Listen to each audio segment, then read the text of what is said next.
علامہ ذہبی نے لکھا ہے کہ یہ اہل سنت کے امام ہیں حافظ عبد الغنی المقدسی. یہ جملہ میں نے آمدن کہا ہے کیونکہ یہ جو ابھی میں عبارت پڑھ کر سنانے والا ہوں اس سے یہ پتہ چل جائے کہ یہ سنی کس کو کہتے ہیں. تو شمائل شروع کرنے سے پہلے جب شمائل شروع کیے تو وہ یوں شروع کرتے ہیں علامہ ذہبی کے قال ضیاء، حافظ ضیاء نے کہا ہے ما عارف احد من اہل سنت رآہ الا احبہ ومدحہ کثیرا.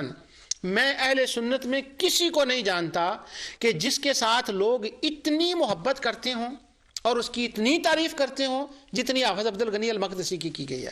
اب وہ تعریف کیا ہے اور وہ محبت کیا ہے ذہبی کی زبانی سنیے اور ایمان کو تازہ کیجئے اور دیکھیے کہ کیا یہ کام کرنے شرک بدعت حرام ہے. کہتے ہیں نمبر 1 یتبرکون بہ ویجتمعون حولہ. لوگ ان کے گرد جمع ہو جاتے، ان کو یوں ہاتھ لگاتے اور ان سے برکتیں حاصل کرتے. وہ کہتے ہیں کہ یہ تو اللہ کا ولی ہے وہ بندہ کہ اس کے کپڑوں کو اس کے جسم کو ہاتھ لگانے سے خدا برکتیں دے دیتا ہے. لوگ کہتے ہیں کپڑوں میں بھی کبھی برکتیں آئیں؟ یہ تو شرک ہے. عبد الغنی المقدسی کے ساتھ یہ سارا کچھ ہو رہا ہے اور وہ کسی کو روک نہیں رہے اور لوگ ان کا اتنا احترام کرتے ہیں.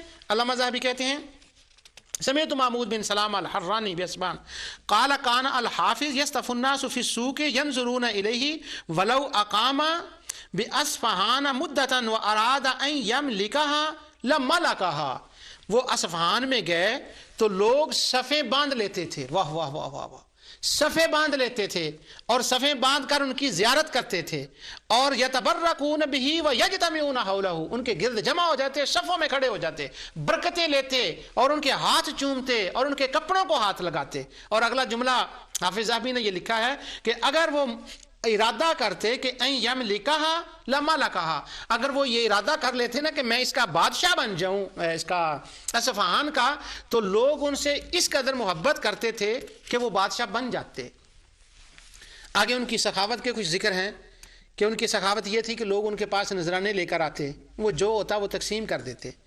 ایک دن آلو بخارے آئے، ان حافظ کو بھی پسند تھا، ان کی اہلیہ کو، ان کے بچوں کا وہ محبوب کھانا تھا. تو کوئی آلو بخارا لے کر آیا تو جب انہوں نے دیا تو حافظ عبد الغنی المقدسی نے کہا کہ ان سب کو غرباء میں تقسیم کر دو. گھر والے بھی چاہ رہے تھے، ان کا اپنا بھی دل چاہ رہا تھا کہ میں کھاؤں، مگر انہوں نے کہا غریبوں میں تقسیم کر دو. جب وہ تقسیم کر دیا گیا تو کسی نے کہا کہ یہ آپ نے تقسیم کر دیا غرباء کے اندر. تو وہ کہنے لگے، حالانکہ آپ کو خود پسند تھا، تو وہ کہنے لگے تم نے قرآن نہیں پڑھا؟ لن تنالوا البر حتى تنفقوا مما تحبون. اصل نیکی تو یہ ہے کہ تم وہ رب کے راستے میں خرچ کرو جو تمہیں سب سے زیادہ محبوب ہو. تو یہ آلو بخارے مجھے محبوب تھے، میری بیوی کو محبوب تھے، میرے بچوں کو محبوب تھے. تو جو ہمیں محبوب تھا وہ ہم نے مولا کے نام پر دے دیا.